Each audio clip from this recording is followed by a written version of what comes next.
안녕하십니까. 안녕하세요. 네, 안녕하세요. 네, 대광열린고시학원에서 환경보건학을 맡고 있는 이승훈입니다. 반갑습니다.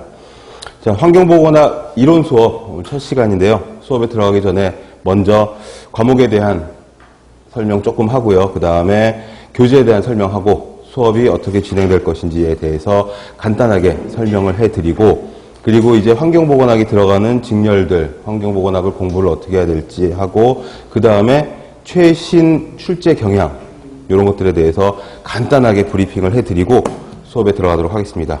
우선 가지고 계시는 교재는 2020년 대비 최신 교재고요. 최신 교재에는 최신 기출 문제들이 다 수록이 되어 있고, 그리고 바뀐 법령들, 환경보건 쪽은 특히나 관련 법령들이 종류가 굉장히 많고 1년에도 한두 번 이상씩 개정이 되는 수가 있어서 계속 업데이트된 그런 법령들을 보시고 공부를 하셔야 됩니다. 그리고 환경부 환경직 문제 같은 경우에는 50문제나 출제가 되기 때문에 그 50문제 오지선다 중에 굉장히 많은 종류의 법령에 관한 문제들이 나오고, 법령은 더더군다나 최신 법령들이 굉장히 중요하기 때문에 업데이트된 법령, 새롭게 만들어지는 법령, 최근에는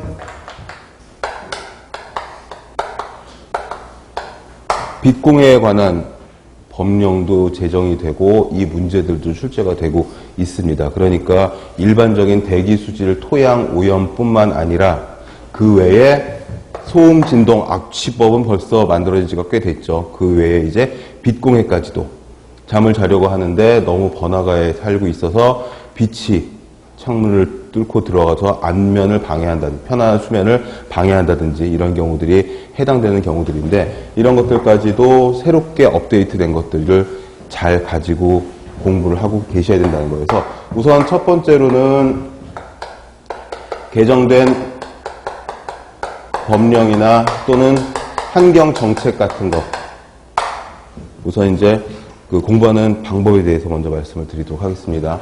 개정되는 법령은 지금 말씀드린 것처럼 새롭게 만들어지는 법령들이 꽤 있거든요. 이게 이제 예전 것도 중요하지만 뭐 수질이나 토양이라든지 대기에 관한 그런 그 수치가 나와 있는 법령도 중요하지만 새로운 법령들도 굉장히 중요하니까 이걸 잘 알고 있는지 모르고 있는지 이런 것들을 물어보는 문제가 잘 나오고, 그 다음에 이제 환경 정책들, 미세먼지 저감 대책 이런 문제들이 매년 출제가 되고 있거든요. 그러니까 최근 3, 4년을 통틀어서 미세먼지, 주로 PM 2.5에 대한 그런 문제들이 많이 대두가 되고 있다 보니까 비가 오는 날도 어떨 때는 미세먼지 농도가 굉장히 나쁜, 매우 나쁜 경우가 있거든요.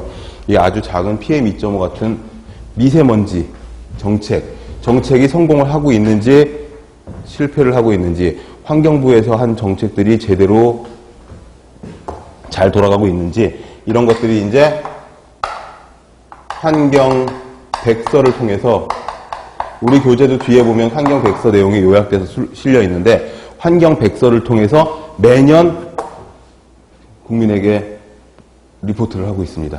그 내용들도 나오니 이것들도 가끔 체크를 하셔야 합니다.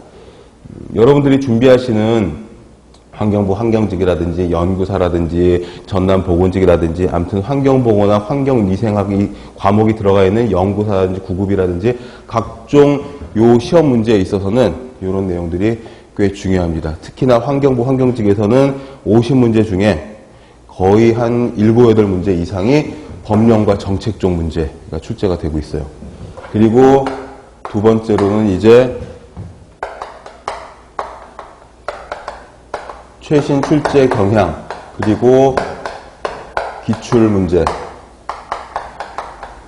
여러분이 가지고 계시는 교재에는 기출 문제가 뒤에 이제 나와 있는데, 중간중간 챕터별로 나와 있는 단원별 문제들은 좀 예전 문제들도 있는 것들이 있습니다만은, 뒤에 있는 종합 문제에서는 이 최신 기출 문제들이 아주 자세하게 복원이 되어서 수록이 되어 있으니까 실제로 풀어보시면서, 풀이를 보지 않고 풀어보시면서 정말로 환경부에서 이런 문제가 나왔구나, 전남보건직에서 이런 문제가 출제가 되었었구나 하는 것들을 체크를 하시고, 연구사 문제도 올해 꽤 있었습니다. 그래서 그런 시험들을 제가 전부 체크를 해서 수업 중에 이런 부분에서 이런 문제가 나왔었고, 이런 부분에 디테일한 과정까지도 알고 있어야 풀 수 있는 문제들이 나왔었다라고 말씀을 드릴 거기 때문에 수험 준비를 하시면서 출제 경향을 파악하는 것은 굉장히 중요합니다. 아시다시피 환경 쪽을 전공을 하셨건 전공하지 않으셨건 간에 범위가 굉장히 넓다는 것은 다들 아시고 계실 거고, 환경 관련 법령이 볼륨이 굉장히 크다는 것도 알고 계실 것이기 때문에 이런 첫 번째, 두 번째 내용에 초점을 맞춰가지고 공부를 하시면은 도움이 꽤 되실 겁니다. 그리고 첫 번째가 되게 중요하고요.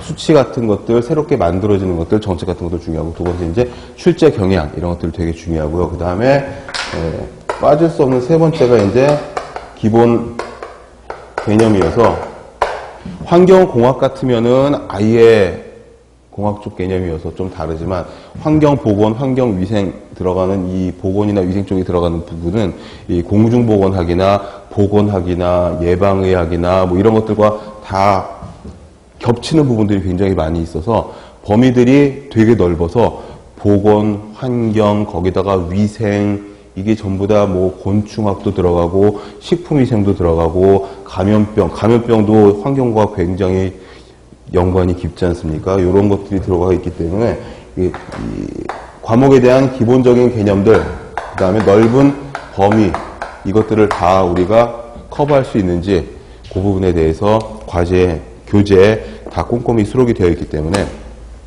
이 부분에 중점적으로 설명을 해드리면서 진도를 나갈 겁니다. 그리고 교재를 보시면 첫 번째, 두 번째 장이 보시면은 이런 식으로 이거를 삽지라고 하더라고요. 그 출판사에서는 삽지라고 해서 그 요약을 해서 들고 다니면서 외울 수 있는 그런 중요 부분들을 자를 수 있는 그런 코팅이 되어 있는 종이로 만들어 놨습니다. 보시면은 환경부 조직표가 나오는데, 환경부 조직표 역시 보시면은 19년 2월 기준 이렇게 되어 있는데, 시험 보시기 전에 환경부 홈페이지 들어가서 조직표를 한 번 더 체크를 하시고 시험을 보시는 것을 권합니다. 이 환경부 홈페이지 들어가서 조직표를 보시기가 좀 번거롭다 싶으시면은 아시다시피